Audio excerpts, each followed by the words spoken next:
Hello, good morning. आप सब अच्छे हैं? हाँ, ज़रूर अच्छे होंगे। इस लॉकडाउन पीरियड में अपना टाइम स्पेंड कर रहे होंगे पबजी के साथ में, फेसबुक के साथ में, व्हाट्सएप के साथ में और केमिस्ट्री क्लास विद सचित सिंह के साथ में। तो आज के इस वीडियो में, ये बहुत ही छोटा वीडियो मैं देने जा रहा हूँ और इस वीडियो में हम लोग समझेंगे कि ऑर्गेनिक कंपाउंड का क्लासिफिकेशंस कैसे किया गया है और उसमें क्या क्या है, और उसके साथ ही क्लासिफिकेशन के साथ साथ कुछ एग्जाम्पल्स भी देखेंगे ताकि आपको समझ में आ जाए कि किसको हम लोग aliphatic, aromatic, benzenoid, non benzenoid और हेट्रोसाइक्लिक, होमोसाइक्लिक और क्या क्या नहीं बोलते हैं और क्या क्या बोलते हैं। तो चलिए हम लोग स्टार्ट करते हैं क्लासिफिकेशन ऑफ ऑर्गेनिक कंपाउंड्स। तो मैं शॉर्ट में लिख रहा हूँ ऑर्गेनिक कंपाउंड क्लासिफिकेशन, मैं यहाँ नहीं लिख रहा हूँ। आप समझ रहे हैं कि मैं क्या एक्सप्लेन करने जा रहा हूँ। ऑर्गेनिक कंपाउंड्स, मैं बता दूं कि इसको दो तरह से क्लासिफाई किया गया है। इसमें जो पहला है जिसको आप बोल सकते हैं या बोलते हैं पहला क्लासिफिकेशन में ओपन चेन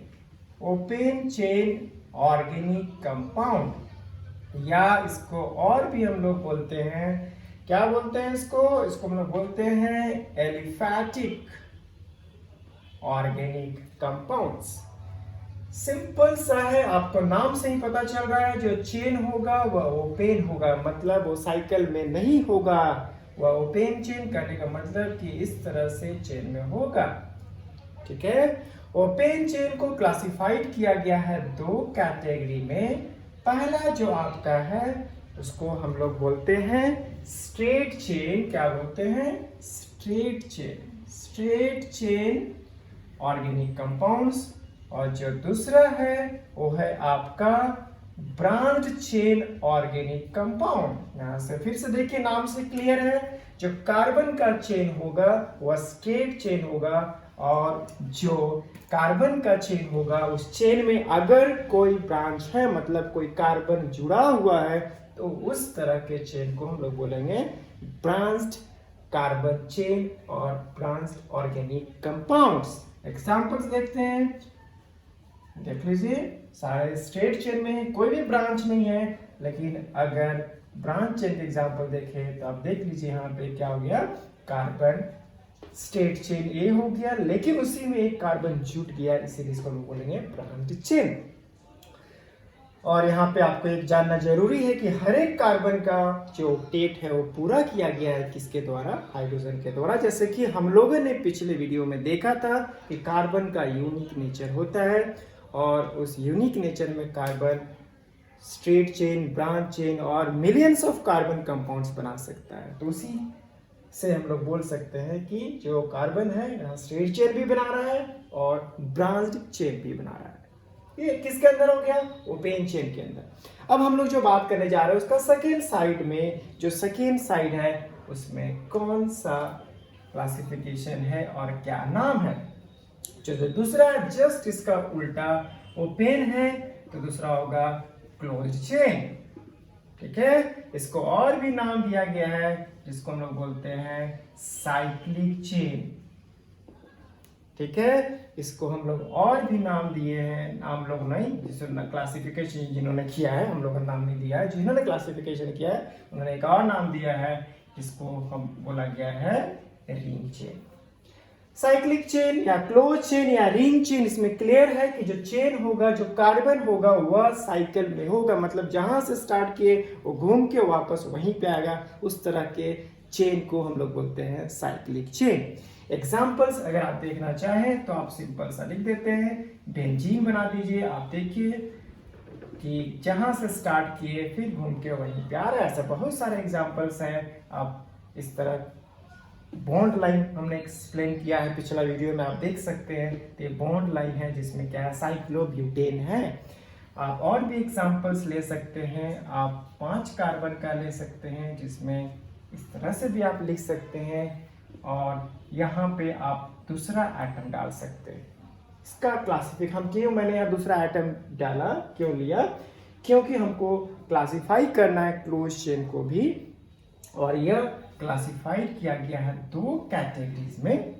पहला जो कैटेगरी है जिसको हम लोग बोलते हैं होमोसाइक्लिक, मतलब ऐसा साइकिल जिसमें सिर्फ और सिर्फ कार्बन होगा, कोई दूसरा एटम्स नहीं होगा, तो उस तरह के साइक्लिक चेन को हम लोग बोलते हैं होमोसाइक्लिक क्रॉस चेन। अगर उस साइकिल में कार्बन के अलावा कोई दूसरा एटम्स हो, जैसे कार्बन के अलावा हो सकता है नाइट्रोजन, और क्या हो सकता है ऑक्सीजन, और भी अगर कोई दूसरा एटम है, तो उस तरह के चेन को हम लोग बोलेंगे हेट्रोसाइक्लिक। क्या बोलेंगे? हेट्रोसाइक्लिक। ठीक है, आप एग्जाम्पल यहीं से कर सकते हैं, आप इसको कर दीजिए, देख लीजिए सेम कार्बन, सब कार्बन से, और यहाँ पे आप देख लीजिए, यहाँ पे अगर आप लिखते हैं तो ये आपका हो गया कार्बन के अलावा कोई दूसरा एटम भी है उसमें, इसका नाम होता है फ्यूरान, और इसका नाम है बेंजीन, जो कि आपको फैमिलियर है क्लास 9 से। अब यहाँ पे होमोसाइक्लिक को भी क्लासिफाई किया गया है 2 कैटेगरी में, जिसमें आपका पहला जो है वो आपका है, इसको हम लोग बोलते हैं एलिसाइक्लिक। क्या बोलते हैं? एलिसाइक्लिक। जो एलिसाइक्लिक है आप बोल सकते हैं ओपन चेन के जैसा ही है, लेकिन ये आपका साइकिल में भी होगा, मतलब इस कैटेगरी के अंदर ही एलिसाइक्लिक हम लोग बोल सकते हैं कि आता है। जैसे आप एग्जांपल ले लें तो आप इसको बोल सकते हैं कि ये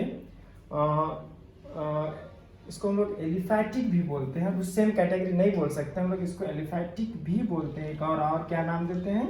एलिफैटिक भी बोलते हैं, जिसका एग्जांपल हो जाएगा इस तरह का, अभी रिंग ही होगा, लेकिन एग्जाम्पल किसका हो गया? एलिफैटिक का। ठीक है, अब हम लोग इसका सेकेंड पार्ट देखते हैं, जिसको हम लोग बोलते हैं होमोसाइक्लिक का जो सेकेंड पार्ट है, जिसको हम लोग बोलते हैं एरोमेटिक होमोसाइक्लिक ऑर्गेनिक कंपाउंड, जो कि बहुत ही इंपॉर्टेंट है इसको समझना। और इसको क्लासिफाई किया गया है 2 कैटेगरी में। पहला जो है वो आपका है बेंजीनोइड, फैमिलियर है, बेंजीनोइड मतलब उसमें बेंजीन रिंग होगा, और दूसरा जो है इसका जस्ट उल्टा, वो आपका है, इसका नाम है नॉन बेंजीनोइड। क्या नाम है उसका? Non benzenoid. तो एरोमेटिक होमोसाइक्लिक को क्लासिफाई किया गया एलिसाइक्लिक में, एग्जांपल्स लिखा हुआ है। और दूसरा क्लासिफिकेशन एरोमेटिक 2 तरह का होता है, benzenoid and non benzenoid. Benzenoid मतलब उसमें बेंजीन रिंग होगा, और नॉन बेंजीनोइड मतलब उसमें बेंजीन रिंग नहीं होगा, लेकिन दोनों ही एरोमेटिक होगा। एरोमेटिक को हम लोग कैसे पहचानेंगे कि एरोमेटिक होगा? इसके लिए आपको जानना होगा हक्कल्स रूल, जिसको मैं आपको जल्दी ही उसका वीडियो आपको प्रोवाइड करूंगा, और आपको समझाऊंगा कि हक्कल्स रूल क्या होता है, और कौन सा ऐसा कंपाउंड है जो हक्कल्स रूल फॉलो करता है और वो एरोमेटिक होता है। तो आप इसको जल्दी समझेंगे आप मेरे नेक्स्ट वीडियो जो आपको प्रोवाइड किया जाएगा। तो सबसे पहले यहाँ पे हम लोग बस क्लासिफिकेशन समझते हैं, और हम लोग देखते हैं कि बेंजीनोइड क्या होता है और नॉन बेंजीनोइड क्या होता है। बेंजीनोइड मैं एग्जांपल यहीं पे लिखता हूँ, आई होप कि आपको विजिबल हो। अगर नहीं विजिबल है, मैं कोशिश करता हूँ कि इसको मैं ऊपर लिखता हूँ ताकि आपको अच्छी तरह से समझ आ जाए। यहाँ पे मैं लिख रहा हूँ जो बेंजीनोइड है उसमें बेंजीन रिंग है। बेंजीन रिंग आप बहुत ही फैमिलियर है, बेंजीन से alternate double single carbon bond होगा कार्बन के बीच में, और कितने कार्बन होंगे? तो 6 कार्बन होंगे। तो उस तरह के कंपाउंड को हम लोग बोलते हैं बेंजीन। और भी एग्जांपल्स है इसका, अगर बेंजीन में OH लगा दिए, इसका नाम हो गया फिनॉल। आप देख सकते हैं इसमें बेंजीन है, इसलिए इसको हम बोलेंगे बेंजीनोइड कंपाउंड। और भी एग्जांपल है, बहुत सारे एग्जांपल है, यहाँ पॉसिबल नहीं है सारे लिखना, मैं कुछ कुछ लिख देता हूँ ताकि आपको समझ में आ जाए। ये आपका है नैप्थलीन, आप देख लीजिए 2 बेंजीन रिंग है इसमें। कितना बेंजीन रिंग है? 2। तो ये सारे जो हैं वो एरोमेटिक है, लेकिन सब क्या है? बेंजीन रिंग है सब में, ये जानना है। और दूसरा जो है कैटेगरी वो आपका है नॉन बेंजीनोइड। नॉन बेंजीनोइड से क्लियर है कि इसमें बेंजीन रिंग नहीं होगा, लेकिन यह एरोमेटिक होगा। जैसे एग्जांपल मैं यहाँ पे ट्राई करता हूँ बनाने का। यहाँ पे 7 कार्बन आप ले लीजिए। कितना कार्बन ले रहे हैं? 7। और यहाँ पे कोई दूसरा एटम ले लिए, कौन है वो? ऑक्सीजन लिया गया है। क्या लिया गया है? ऑक्सीजन, जो कि आपका नॉन बेंजीनोइड है और यहाँ पे डबल बॉन्ड है।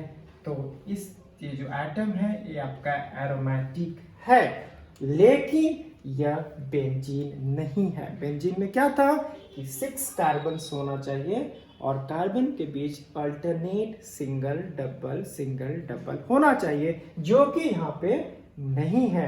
आप देख लीजिए ये अल्टरनेट डबल बॉन्ड नहीं है, पहली बात। और दूसरा, इसमें 6 कार्बन नहीं, 6 कार्बन के तो रूल को फॉलो किया ही नहीं, ये 7 कार्बन है। और साथ ही साथ आप देख लीजिए कि रिंग में कितने कार्बन है? 1 2 3 4 5 6 7 है। तो यह बेंजीन नहीं है, लेकिन यह एरोमेटिक है। तो यहाँ से मैं समझता हूँ कि आपको ऑर्गेनिक कंपाउंड का क्लासिफिकेशन समझ में आ गया। मैं फिर से रिपीट कर रहा हूँ, ऑर्गेनिक कंपाउंड को 2 कैटेगरी में क्लासिफाई किया गया है, open chain and close chain. Open chain भी 2 तरह का होता है, straight chain and branch chain. Straight chain में कार्बन स्टेट में होगा, इसमें कोई भी ब्रांचेज नहीं होगा, कोई भी साइड ब्रांच नहीं निकला होगा। लेकिन ब्रांच चेन में एक कार्बन लॉन्गेस्ट चेन में ब्रांचेस होंगे। और दूसरा जो साइड है इसका है क्लोज चेन। क्लोज चेन में साइकिल में होगा कार्बन्स के अलावा कोई दूसरा एटम भी हो सकता है। इसके अकॉर्डिंग इसको क्लासिफाई किया गया 2 कैटेगरी में। पहला हो गया होमोसाइक्लिक, दूसरा हो गया हेट्रोसाइक्लिक। होमोसाइक्लिक में सिर्फ कार्बन होगा, ठीक है।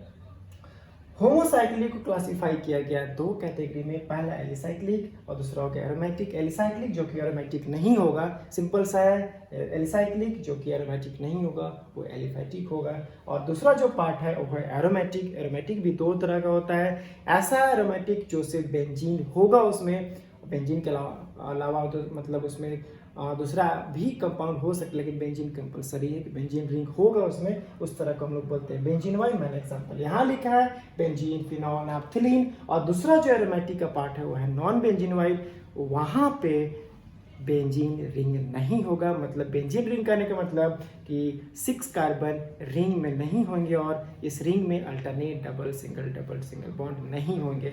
तो इस तरह के कंपाउंड को हम लोग बोलते हैं नॉन बेंजीनोइड। लेकिन यहाँ पे ध्यान रखने की बात ये है कि बेंजीनोइड और नॉन बेंजीनोइड जो दोनों हैं वो दोनों एरोमेटिक है, क्योंकि वो हक्केल्स रूल को फॉलो करते हैं।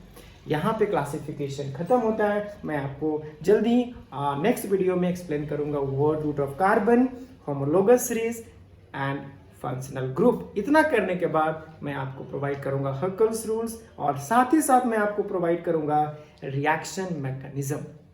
मतलब रिएक्शंस में क्या क्या मैकेनिज्म है उसके बारे में हम लोग एक्सप्लेन करेंगे, जो कि ऑर्गेनिक केमिस्ट्री का बोला जाता है बैकबोन है। अगर आप रिएक्शन मैकेनिज्म नहीं समझे तो आप बोल सकते हैं कि ऑर्गेनिक केमिस्ट्री आपको समझना बहुत ही मुश्किल है। तो यहाँ पे हम लोग इस वीडियो को यहीं पे ख़त्म करते हैं, समाप्त करते हैं। आप मेरा चैनल को सब्सक्राइब जरूर करें, उसको फॉलो करें। मैंने इंस्टाग्राम पे भी मैंने डाला है, आप वहाँ भी मुझे फॉलो कर सकते हैं। मेरे फेसबुक पेज पे भी आप मुझे फॉलो कर सकते हैं। और अपना क्वेरी जो भी आपको प्रॉब्लम है वो आप मुझे कमेंट बॉक्स में डाल सकते हैं, मुझे सेंड कर सकते हैं, मेल कर सकते हैं। मैंने वहाँ पे नंबर भी छोड़ रखा है, आप मुझे मैसेजेस या कॉल भी कर सकते हैं, ताकि मैं आपके क्वेरी को, आपके प्रॉब्लम को आपको ज़्यादा से ज़्यादा आपकी बातें सुन सकूं और आपको मैं समझा सकूं। सो ख्याल रखें, स्वस्थ रहें, ध्यान रखें। धन्यवाद।